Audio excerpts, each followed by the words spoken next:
Hi folks, here we are in downtown Canton, Ohio. This is the Canton Classic Car Museum. So there's all kinds of cool stuff in there. I think they have about 40 or 50 cars.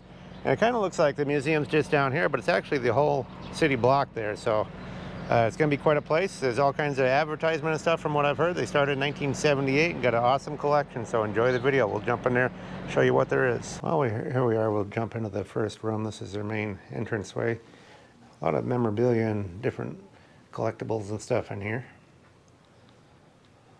We'll get to the main car room back in the back. Look at all the Bud vases. Those are automobile vases back from the 20s. It's kind of a cool grandfather clock style radio. Simplex radio. We've had a couple of those at different times. Now this place has an awesome collection of collectibles, signs, advertisements, all kinds of stuff. And this is a 1958 replica of a curved dash holes. And there's a real curved dash holes right here. This is the oldest car they have in the place. Notice the tiller steering there. They made a lot of these back then. This one's 1901. Oldsmobile produced a lot of those back in the day though. All kinds of different memorabilia up in here. Look at all the mascots here. Quite a collection of different mascots here. Willie's St. Clair, Pierce Arrow, see the Archer, Willie's Knight. Look at the Knights, those are cool. Quite a collection of different mascots here.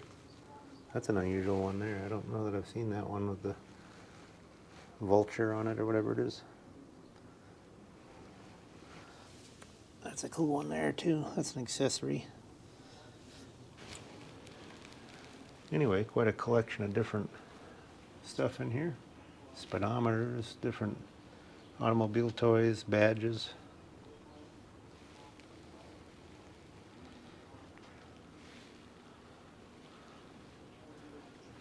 Anyway, we'll jump into the main area here. Just thought you'd like to see some of these. Look at the little miniature automobile there. In here there's the Canton Room, it's called, back in here. This is all Canton stuff in this area. All kinds of different collectibles, souvenirs, different historic items from the area. So there's all kinds of cool stuff. Look at the Canton gas oil can, that's pretty cool. Back in the day, there used to be a lot of things made in Canton, Youngstown, Akron, all these different industrial towns. So it's good to see some of the history preserved here. But anyway, we're going to get back to some of these cars in here. Also notice on the walls, there's lots of cool signs. Look at the Canton Repository, Mahoning Street. This is a cool one up there. Louisville, Canton, and it's got the little glass jewels in it. Now this is what they call the armored room right here. They got a Studebaker, and it's an armored car, Studebaker. We'll show you some of the information. It's a police car. You can pause on any of these things you want to right there. I'll show you some of the information on it. This car is 1,200 pounds heavier as an armored car. Got some really cool sirens with a light on the front.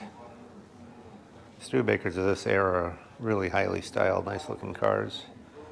Notice all the gun sight holes there, so the police inside can put the guns out there and fight off the gangsters and stuff back in the day.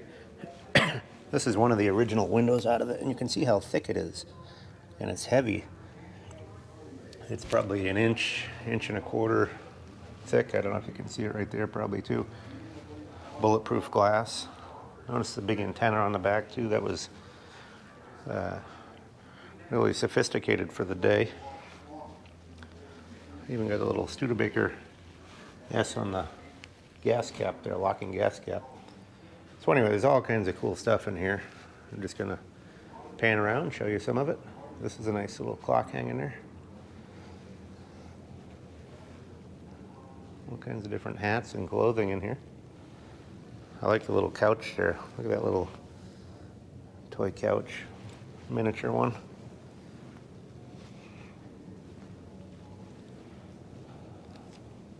So this is a Lincoln, 1932 Lincoln. Now when we tell you about how cars are all framed in wood, this is what we mean. It's basically a wooden car with a sheet metal skin over it. A lot of these early manufacturers used. And this one's a Lincoln here.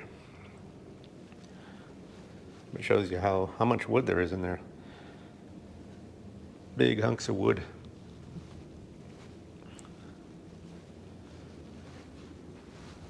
Nice visible pump over there. I like the street signs here too. Those are kind of cool. So this tells about the KB chassis, 1932 Lincoln. And we get some Indians here. It's a 1911 Indian.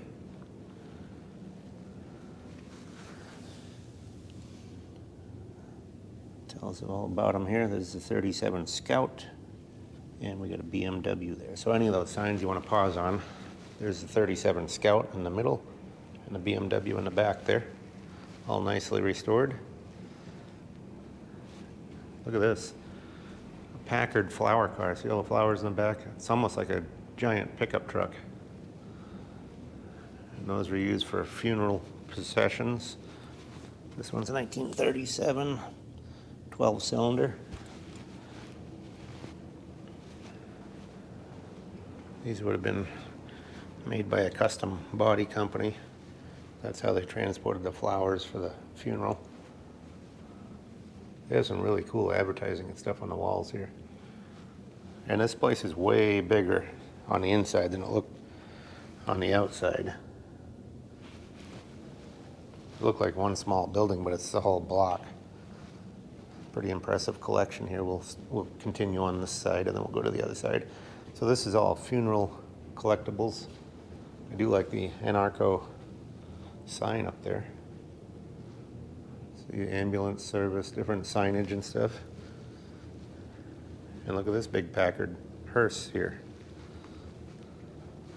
This is cool too, this sign. Look at the base of it. Real Art Deco looking. Anyway, this one tells about it here. 1937 Packard Miller art carved hearse. Can I show you the body on it? It's pretty wild. See how it's all carved to look like curtains in there almost.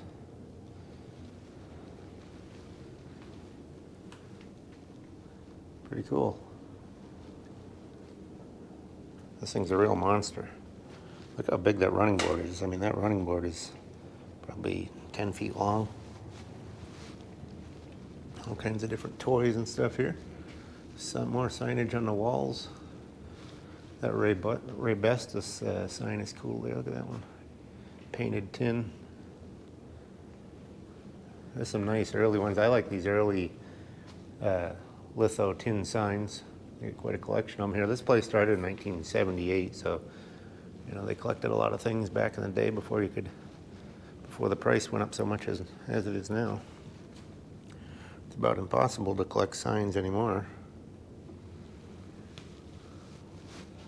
So this one is a Benham, a 1914 Benham, manufactured in Detroit. Pretty interesting car. You can read the history on it. Look at the old tire. This one's just a barn find, and they got it in here. It's pretty cool to find it this way. This is kind of an interesting treatment to the body there. And it's a roadster.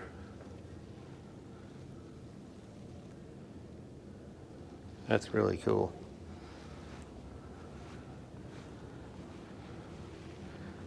I can say that's a car that I've never seen before right there, a Benham, 1914 Benham. Now this one's a Buick. This one's all restored, 1909 Buick Touring.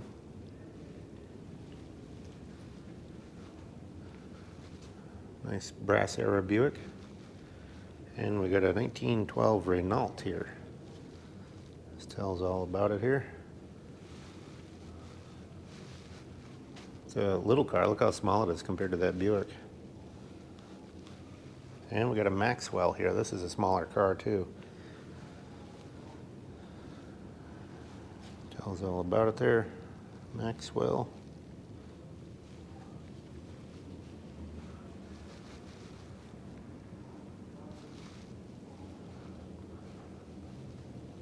Look at the drink brownie chocolate soda. That's a cool sign.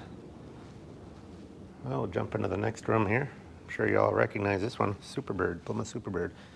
We'll kind of start over here to the right and work our way around. Look at all the license stoppers that go along the whole top there. And there's a whole row of them here. I like license stoppers. I've got a few myself. Look there. There's a New Hampshire one, cast aluminum. Maine. Here's one from our home state here, South Dakota. We've had a couple of those, that same style. This is a neat one here, Indian Lake. Anyway, they get quite a collection of them. All kinds of different license toppers and different signs. Like these motor analyzers too, testers. It's an early one there.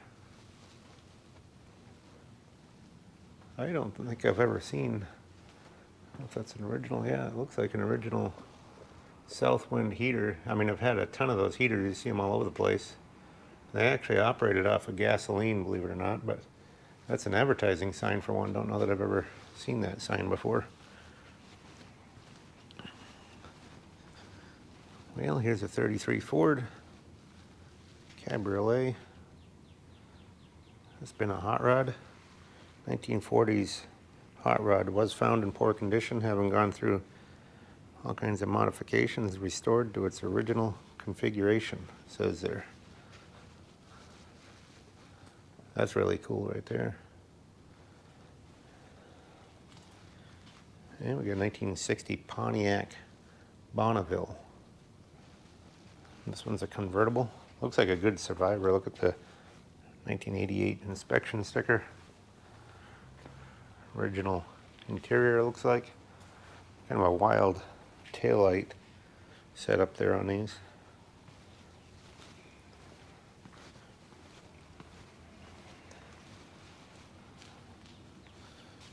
Any of these, I'm sorry about the reflections there. It's kind of hard to get that out of there, but if you want to pause on any of those signs, you can. And there's a 57 BMW Isetta.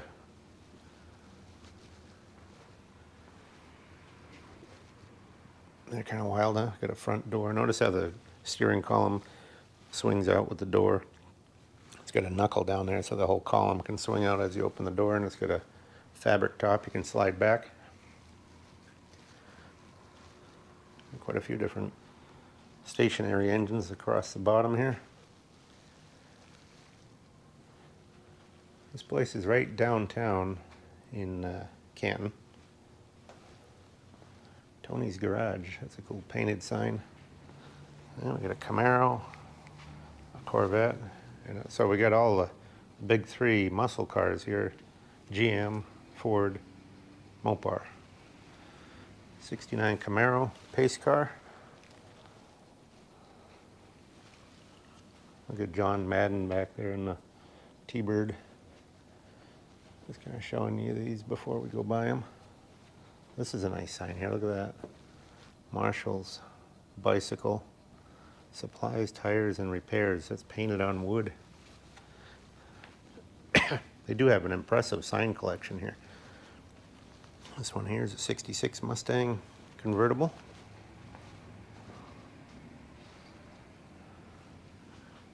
And here's a Superbird. This one's a 1970. This tells all about it here. Tells about Richard Petty. You can read that history if you want. I know NASCAR kept trying to change the rules because these things here kept blowing everybody away.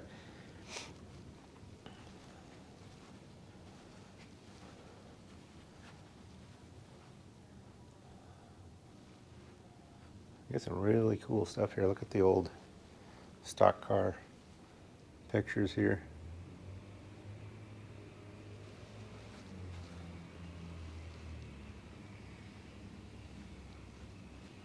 Worcester Automobile Club, that's a local sign there. Danger, sound your klaxon. That's a horn, klaxon horn. So they want you to sound your horn. I don't know if that was on a corner or where it was, but kind of an interesting sign. Well, there's a whole Oriental collection in here of some sort. It's always fun to look in these little museums, local museums and stuff that even got the gong right there. You just never know what you're going to see. And it's kind of a surprise, some of it. Well, here's their main automobile room here. Here again, lots of cool stuff on the walls. Look at the swimsuit display there up on top, men's swimsuit. We'll just kind of continue on down here. We've got a big, impressive Chrysler here. This one is 1932. Custom Imperial. This is really nice. Look at the divider window so the driver can have a division from the passengers. Really impressive in the back there. Quite a car right there. Notice the dog here too with the collar. Spikes all on the collar. Anyway, we'll keep walking here. It tells about the Chrysler and the Lincoln next to it here. 36 Lincoln Model K. That's another big, impressive classic. 12-cylinder. You can see the nice porcelain badge on there. It says V12. Got the Greyhound like a Ford has. That's a big, impressive convertible right there. Got the Golf bag door. Rumble seat in the back. There's some of those cans. I talk about the rocker cans. I collect those. I've got a few of them. There's another one there. I have that one. Anarco.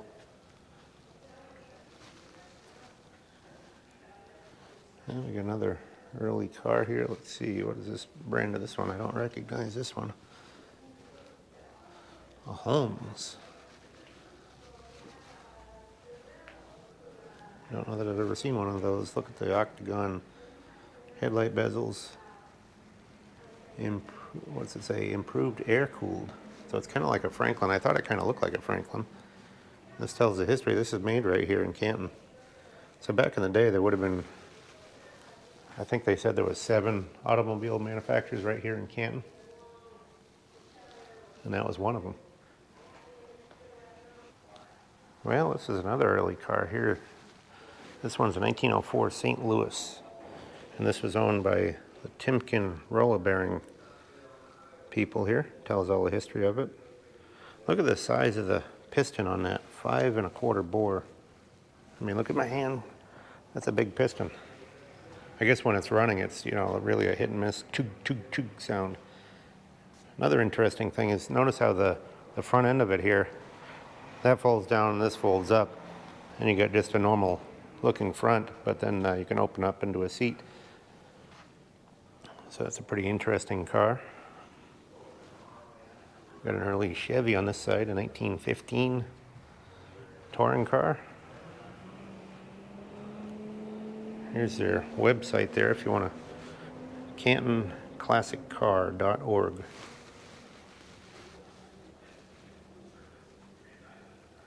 It's amazing the collection of signs here.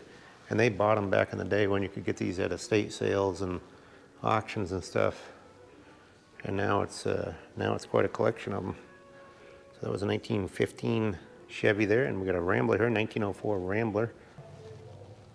It's an early Rambler. Right-hand drive, and I guess this one they were saying they got added some extra gearing to it. Now they can go about 60 miles an hour in it. But for me, that would be a little scary because you only got 2-wheel brakes in the rear. It's kind of an interesting way they do that fender. It just swoops down to the running board there, a step.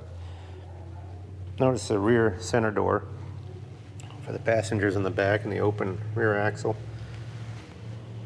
Pretty cool car. Let me show you some of the stuff along the wall here.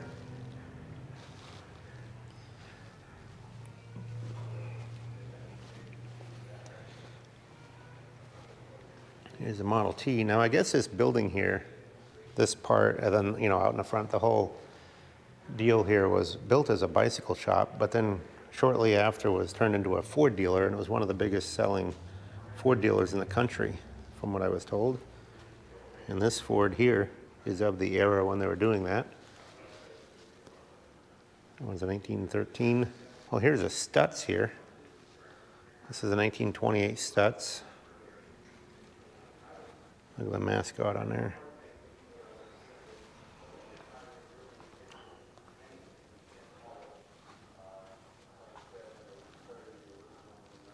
Nice looking Stutz Roadster here. Notice the horn is on the running board on that one.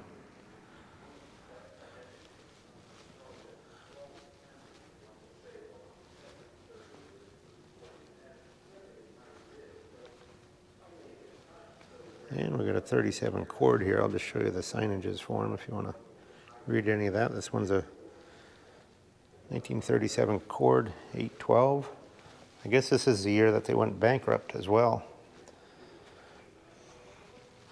So this is quite a car, really valuable today, but they were front wheel drive and, you know, mechanically, I don't know how good that was back when they were starting that kind of stuff, so maybe that might have had some of their problems. Of course, the Depression finished them off. Look at all the arrow signs. I recognize that one. I have one, that same exact one. And it's just like that too. It's got like newspaper stuck to it. I think there was maybe somebody found a big bulk of them, Newell stock or something with newspaper stuck to them. The one I bought, I found it down in Florida. Now the gentleman talked to me here and he mentioned that the Chrysler here was owned by Walter P. Chrysler. That was one of his personal cars. So that's some good history on that one. Here's another big Packard here. Now this one was owned by Mrs. Timken from the Bearing Company. And you can see that there. She was in a wheelchair apparently. And it has a wheelchair seat in there. And this door post right here, there's a thumb screw up in there. You take that out, swing open both doors, and take that post out, then you take the ramp and you put it on there and that wheelchair would go, you could go right up in there. So that's pretty wild. An early handicap vehicle. And not only that, it's a big 12-cylinder Packard.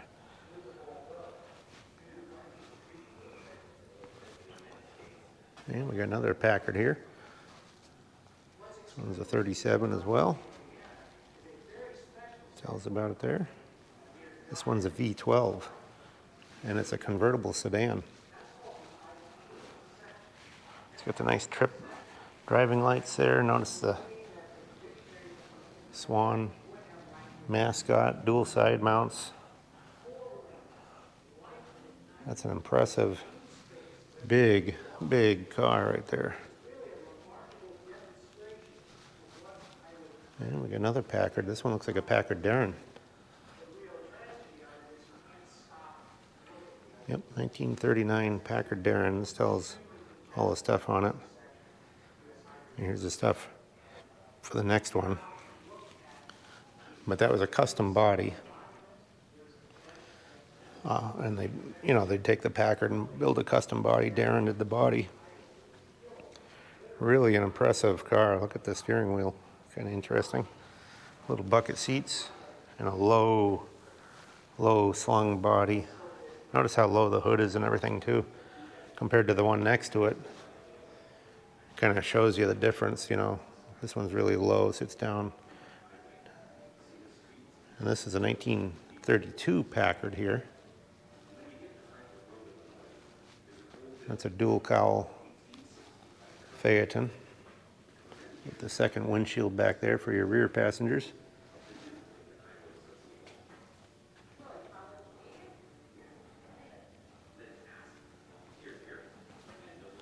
There's another Schmidt's beer sign back here. That's cool. I just can't get over the amount of signage and stuff they have here. Now this is an impressive car here. This is a Simplex. And this one is a 1916 Simplex. And this thing's a real monster. And the entire body's made out of wood. It's got a Brewster-made body. Notice the windshield wiper here. It's got an interesting wiper. It's an electric motor, and this blade just slides across the windshield back and forth. Rather than going in a radius, it just slides across there. And also, it's a limo. You can see the horn for the rear passengers. There's a microphone down in there. Not a microphone like you'd have today, but a thing you could talk into and basically whisper in your driver's ear there. That's an impressive car, and back in the day that body cost $2,500 and the chassis cost $7,000, so it's about 10 grand for that car back in 1916. It tells about it there, and that would have been a lot of money back then. So you'd have to be a really wealthy person. And then we have a case demonstrator. We're going to show you this one here. This thing's really wild. It's going to finish with this Simplex here. And this is a nice original Simplex. Notice there's even a bullet hole right there. Not sure what happened there, but that one caught a stray bullet. Now this is a one-off. There's only one of these cars that exists. It was made originally to be a delivery truck, I guess, and made by the Case automobile manufacturers. But it was a demonstrator model, and what's interesting about it is when you turn the steering wheel, these headlights turn back and forth, both of them with the steering wheel. Then you can also tip them up and down too. So that's a really interesting way of doing things. It's called the human eye lamp. Now Tucker did a headlight system in 1948, but this is way before that because this is 1914. I'll show you the signage here one more time if you want to read about this, because this really is something that you won't see anywhere else.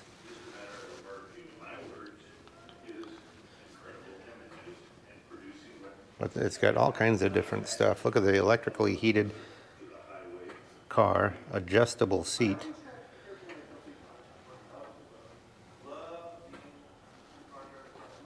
So it's got some stuff that back in the day was way advanced.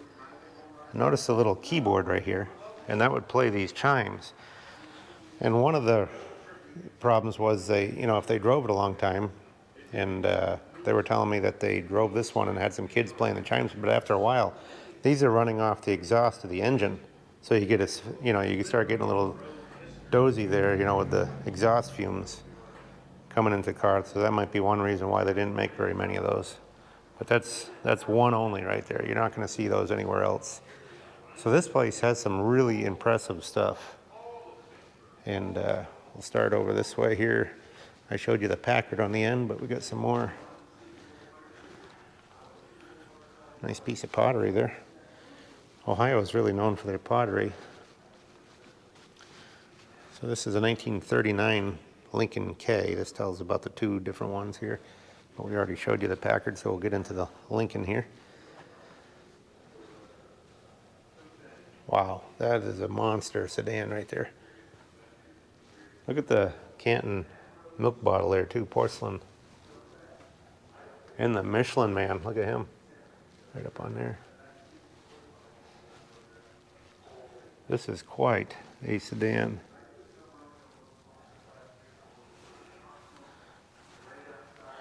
Notice how the headlights come out of the fender, kind of like a Pierce Arrow does, but this one's a big V12. That was top of the line for Ford there. And it tells here, this car was built for Great Britain's Queen Mother's Tour of Canada in 1939. Pretty wild. Now here's a 1938 Cadillac, and this is a V16. Tells all about it right there.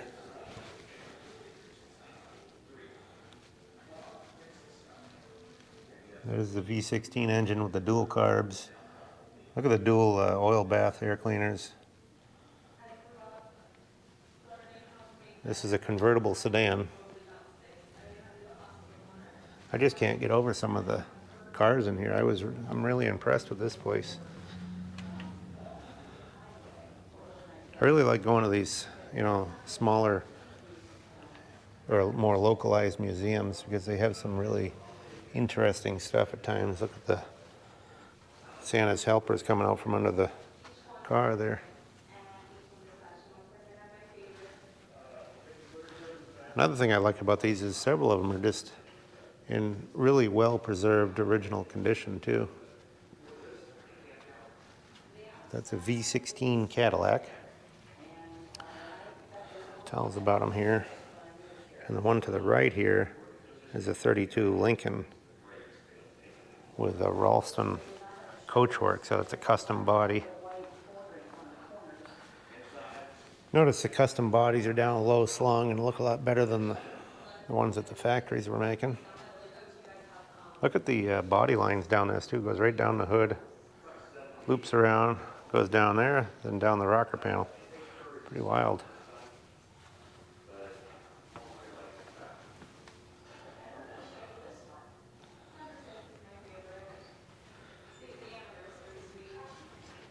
So many of these cars are of the classic era, and in my opinion, a lot of people's opinion, some of the best stuff ever made. This one here is a 1932 Cadillac all-weather Phaeton. 452 cubic inch V16 in this as well. Some of these cars are really valuable. You start stepping up to a V16 Cadillac, the price goes up big time. Yeah, we're just kind of panning around the edges here. Look at all the toys up on the shelf there. All kinds of old toys up in there. Different signages, all kinds of pictures of custom body cars up in there. Now this is a Murphy body, 1932 Lincoln. Tells all about it here. Price new, about $6,800. Today, about $150,000. That's a V12 as well. But look at the body on this. The low slung. I can't get over that enough. Look how low and lean that is. Almost looks like the windshield is chopped, real low top. That's a really impressive looking Lincoln right there.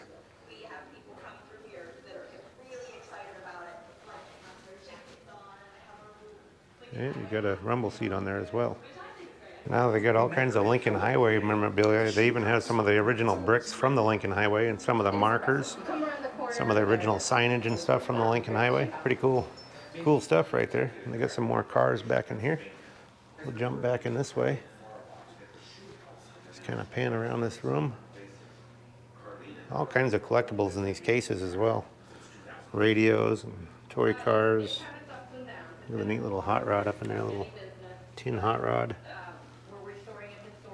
Even got some Dukes of Hazzard stuff back in there.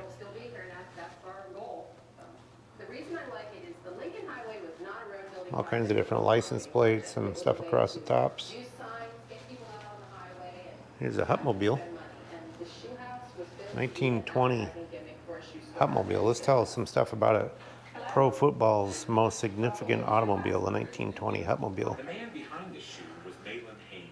Representative from 10 football teams gathered at the Hupmobile Automobile Showroom in Canton to organize the sport's first professional league. That's interesting. Tells all the football history on that one.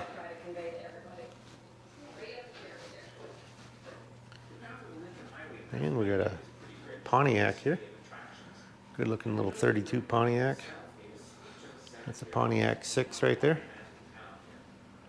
Convertible coupe. Or they call it a rumble seat roadster, I guess. Tells all the information about it. And here's some stuff about this Model A Ford Roadster.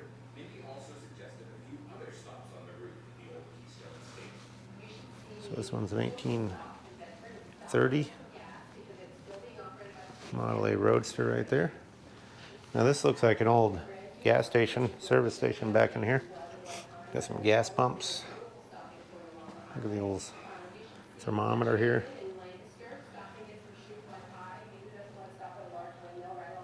Pretty cool. There's a high wheel bicycle there. Nice original one.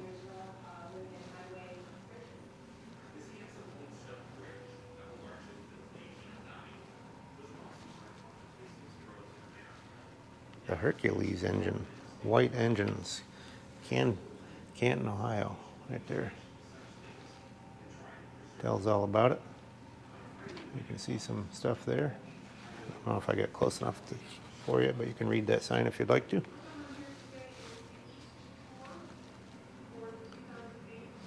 Here's a 1937 Aaron's Fox. Manufactured in Cincinnati, Ohio. That's from the Canton Fire Department. Quite a fire truck, huh? Look at the siren sitting way up top. This one's a pumper. Looks like all original paint and stuff on it. That thing's a beast. I mean, you sit way up in the air on that.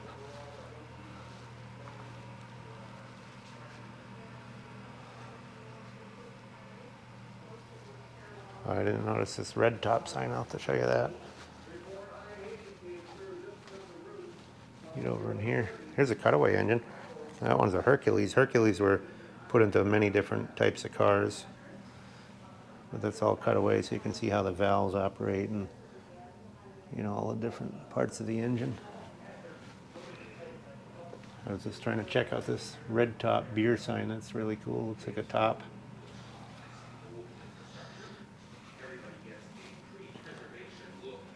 And we got a Packard back here. This one looks like it might be a resto mod, maybe. Sitting down kind of low in the front. Tells all about it there. Or it could be just the way it's sitting, I guess, maybe. Kind of looked like it was low in the front, but I think it might be because the rear tires are up on a ramp there. This one's a Windsor, 1929 Windsor.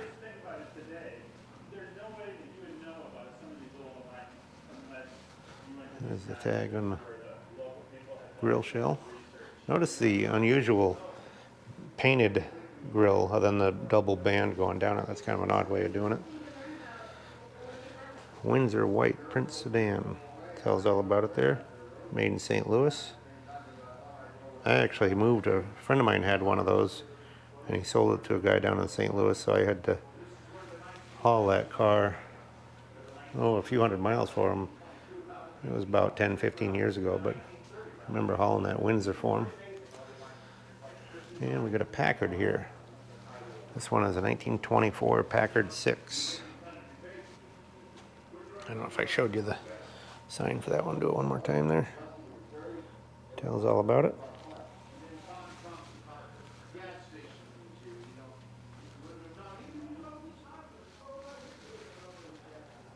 And here's an old office set up here. And they have all their t-shirts and souvenir shop over in there if you want to buy t-shirts or different historical books there. Look at this mail pouch tobacco. That's cool. Cardboard advertisement. So anyway, we're going to end it there, but I hope you enjoyed the video. And we do all kinds of automotive stuff. We do junkyards, swap meets, flea markets, car museums, any of that kind of stuff. So if you like this kind of stuff, please subscribe. Please give us thumbs up. Give us good comments. All these things are appreciated. And we'll catch you on the next round. Thanks for watching.